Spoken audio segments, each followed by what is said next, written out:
एक तरफ महादेव और दूसरी तरफ अदालत और साथ ही उन पर होने वाली सियासत। आस्था और सियासत देखिए सियासत की आस्था में तो दखलंदाजी है, इससे कोई इंकार नहीं कर सकता।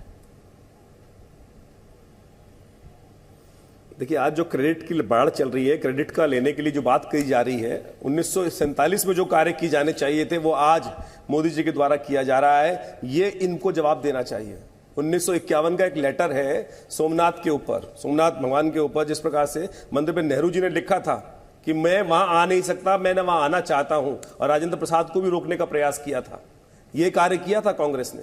कांग्रेस ने कभी भी जो कार्य 1947 में 15 अगस्त के बाद सबसे पहले हो जाने चाहिए थे, उसके बाद लगातार हिंदुओं को जिस प्रकार से उपेक्षित रखा गया, केवल इस देश में तुष्टीकरण वोट नीति के लिए जो कार्य किया गया, उसका श्रेय जाता है कांग्रेस को। ये जो आज मंदिर की होड़, मंदिर यात्रा, टेंपल रन की बात तथाकथित तौर पर की जा रही है ना, उसका जो आप बात करना चाह रहे हैं, अगर आपने करना होता तो इतना लंबा समय था आपके पास। बाकी रही जीर्णोद्धार की, स्वर्णिम अक्षरों में लिखा जाएगा मोदी जी का नाम, जिन्होंने महाराज विक्रमादित्य के बाद, अहिल्याबाई होलकर के बाद हिंदू संस्कृति की रक्षा के लिए इतना सुंदर कार्य किया है। पूरा हिंदू उनके आगे नतमस्तक है, पूरा समाज उनको वो धन्य कहता है। और ये वास्तविक तौर पे कोई किसी को ओब्लाइज करने के लिए, किसी के लिए प्रतिष्ठा के लिए नहीं, ये वास्तविक कार्य है जो आज हो रहा है। केदारनाथ, जो कार्य किए जाने चाहिए थे, राम मंदिर, जिस प्रकार से लगातार कांग्रेस ने पिछले 70 सालों में इन सब कार्यों की उपेक्षा की। कांग्रेस ने क्या दिया? 1991 का एक्ट दिया। कांग्रेस ने क्या दिया? वक्फ बोर्ड का एक्ट दिया। इस देश को जिस प्रकार से तुष्टीकरण की आग में फूंकने का काम किया है, उसका क्रेडिट आपको जाना चाहिए। यहां बैठे हुए कांग्रेसी जो बात बोल रहे हैं, कमलनाथ जी जिस बात को बोल रहे हैं, अगर करवाना था तो उस वक्त करवा देते।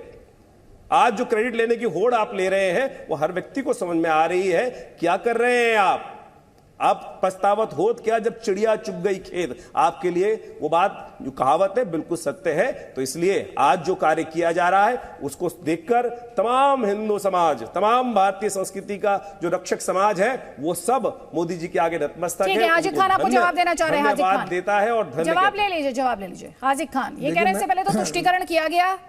देखिए, कांग्रेस पार्टी ने, जैसा कि ये कह रहे हैं, राम मंदिर में मूर्ति कांग्रेस ने रखवाई। 1984 में शिलान्यास कांग्रेस ने किया। बाबरी मस्जिद कांग्रेस के काल में टूटी। ऐसा नहीं है, कांग्रेस भी इस देश के लिए काम करना चाहती थी, लेकिन दो तरह की पॉलिटिक्स होती रही। एक तरफ हिंदू और मुसलमानों को लड़ा की राजनीति होती रही, और दूसरी तरफ हिंदू और मुसलमानों को जोड़ने के लिए। नेहरू जी ने हिंदुस्तान को जोड़ा, हिंदुस्तान को तोड़ा नहीं।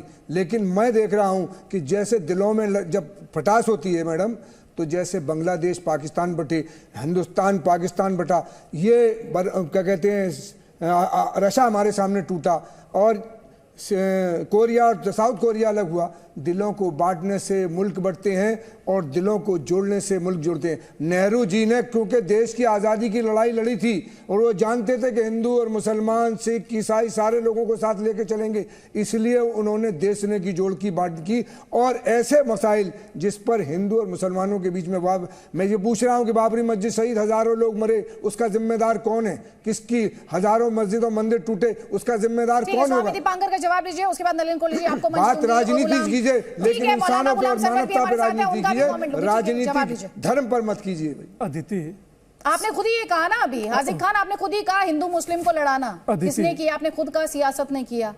एक सियासत ने किया ये काम, तो सियासत तो खुद कटघरे में आ जाती है। इसके बाद दो देश देख रहा है, दुनिया देख रही है। जी स्वामी दीपांकर, जल्दी से। अदिति, एक छोटा सा यक्ष प्रश्न है मेरा।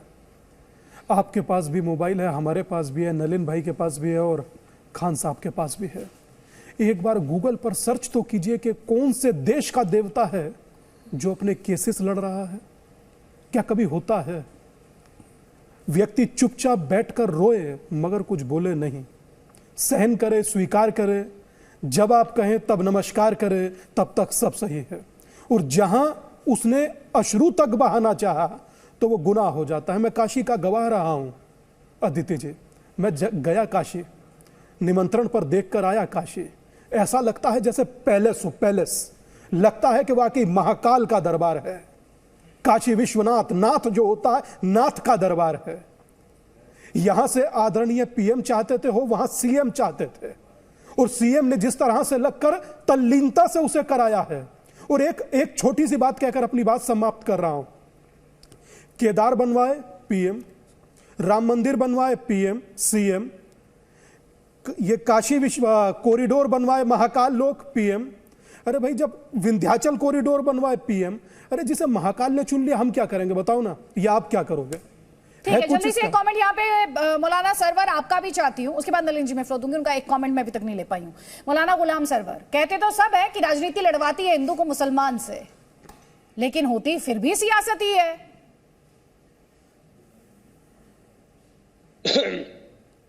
देखिए, आज तक 75 वर्षों के बाद भी पार्टीशन को कहा जाता है कि यह मजहब की बुनियाद पे हुआ था, लेकिन यह भी एक सियासत ही थी और सियासी दावपेच ने आखिरकार इस देश को बांट दिया। सियासत में लोग अपना वर्चस्व स्थापित करने के लिए कुछ भी कर सकते हैं।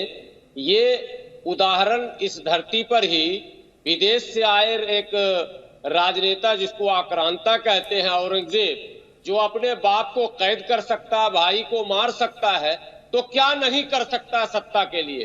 कई अनेकों उदाहरण और भी है।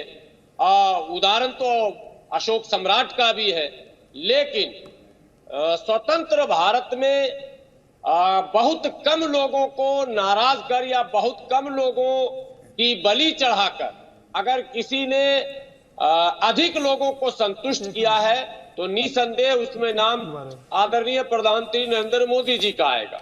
ये इसलिए ऐसे शब्द मैं इस्तेमाल कर रहा हूं कि जिस कांग्रेस का गुणगान अभी हमारे महोदय कर रहे थे और नेहरू जी को विकास पुरुष साबित कर रहे थे, दरअसल आरंभ काल में पार्टीशन में कहीं न कहीं उनकी भी भूमिका रही और स्वतंत्र भारत में तुष्टीकरण का आरोप है। लेकिन मैं तो कहता हूं कि पूरी तरह से मुसलमानों को, चुटकी भर लोगों को खुश करना और 99% मुसलमानों को हाशिए पर ढकेलने की योजना बनाना, ये कला अगर कोई किसी से सीखेगा तो नेहरू जी का नाम अपने आप सामने आ जाएगा। ठीक है, इस पे जवाब ले रही लीजिए। बात, ठीक है, इस पे जवाब ले लीजिए आप। ठीक है, जवाब ले लीजिए। मुकेश नायक जी ये क्या कह रहे हैं? मौलाना गुलाम सरवर क्या कह रहे हैं? आपका जवाब।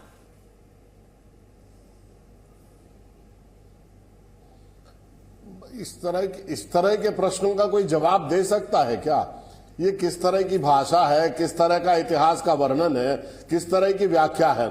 मैं इस तरह के जो हिंदू मुस्लिम आज भारत में धर्माचार्य हैं, बड़े दुख के साथ मैं ये कहना चाह रहा हूं कि एक समय भारतवर्ष में ये था कि जब राजसत्ता धर्म सत्ता के इशारे पर चलती थी और आज धर्म सत्ता राजसत्ता के सामने नृत्य कर रही है और इसलिए धर्माचार्यों के प्रति इस देश में बहुत अनास्था का वातावरण है, उनके प्रति विश्वास बहुत कम हुआ है। मैं बहुत आदर करता हूं धर्माचार्यों का, बहुत सम्मान करता हूं धर्माचार्यों का। नहीं, एक सेकंड सर, एक सेकंड। लेकिन मैं ये कहना चाहता हूं, हर पैनलिस्ट अपनी बात के लिए एंटाइटल है, आप अपनी बात रखिए, लेकिन आप किसी को तिरस्कृत करे बिना भी, किसी का अपमान किए बिना भी आप अपनी बात रख सकते हैं। आप और मैं, जरूरी नहीं हम दोनों एक ही बात पर सहमति जताएं, हम असहमत हो सकते हैं, लेकिन उसके लिए ऐसा नहीं कि हमें एक दूसरे के साथ बदतमीजी करनी पड़े।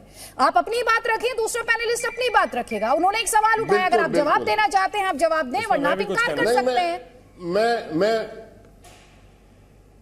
मैं अपनी बात ही कर रहा हूं, इसमें कहीं भी ना कोई शब्दों में कोई गड़बड़ी है, ना कोई भाषा में कोई गड़बड़ी है, ना भाव में कोई गड़बड़ी है। मेरे कहने का आशय यह है कि जब धर्माचार्यों में तपोबल होता है तो सत्ता में बैठे लोग उनके चरणों में बैठकर नीति निर्धारण का काम करते हैं। आज वो तपोबल तो रहा नहीं और जिनमें तपोबल है वो तमाम धर्माचार हाशिए पे डाल दिए गए हैं और आज धर्माचार्य वो बचे हैं जो टेलीविजन पे बैठकर डिबेट करते हैं।